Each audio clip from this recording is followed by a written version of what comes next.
Music. But we were talking there about the various strains from different parts of the country. So there was the music of County Clare and of Wexford, and there was music of Donegal and whatever else. Is there any danger of an homogenization over the last few years? Or is that constant hybridization happening from outside?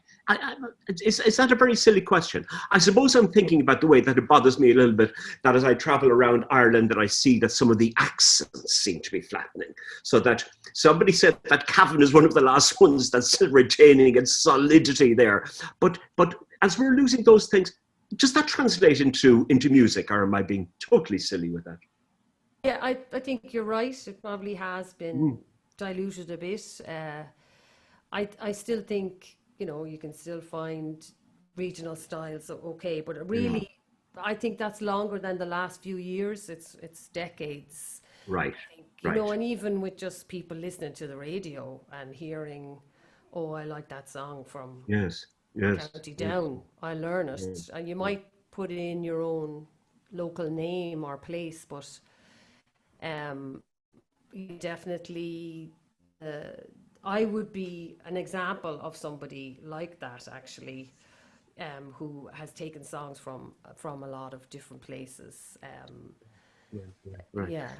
I'm not quite sure whether that's a strength or a weakness. Do you have any comment upon that, Brian, or am I going anywhere with that question? No, it's a totally legitimate question, and it's true. And the accent, quite frankly, the way of speaking is a perfect metaphor for it, Joe. Is that this flattening that's going on around the world? Basically, English is becoming such a dominant language, and these nuances and these colloquials are just not as strong as they once were.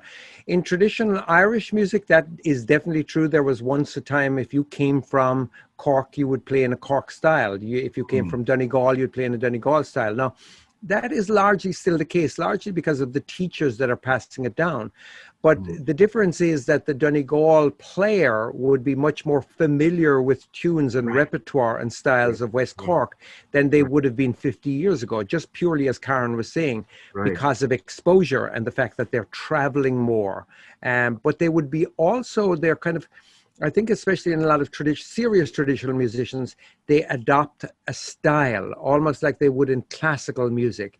They would adopt an approach, and indeed the repertoire is still there. If you're from Munster, Westminster, Clare and Cork and Kerry, you're going to have more, for example, polkas and slides, a particular way of acted gigs, for example, are going to be in your repertoire.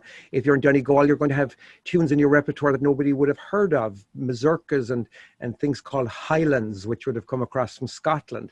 So to a certain extent, that's still there, but the flattening that you talk about is occurring because of the universal access to media and recordings. Are we losing that in song as well then, Brian? I mean, in terms of if somebody's from West Donegal or West Clare, 50 years ago, 100 years ago, they would have sung about place. They would have sung about that kind of, it's that oral tradition that came through.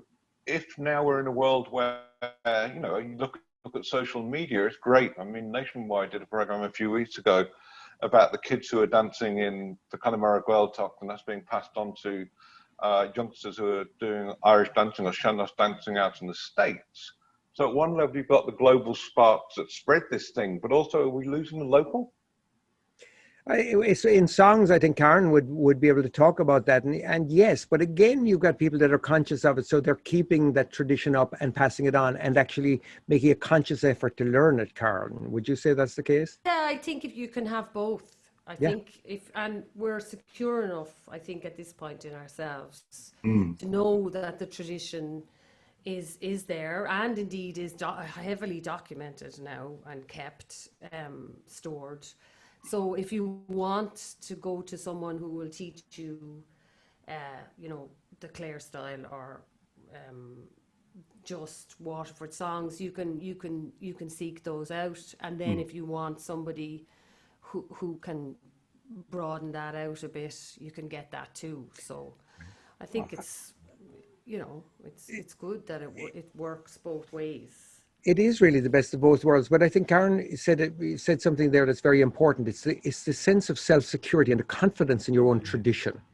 This is not Irish traditional music is not a static thing. It's not archival. It's not to be pulled out of a drawer and say, oh, look, more a viachon fado, as it was long ago. It's not like that, because it is now.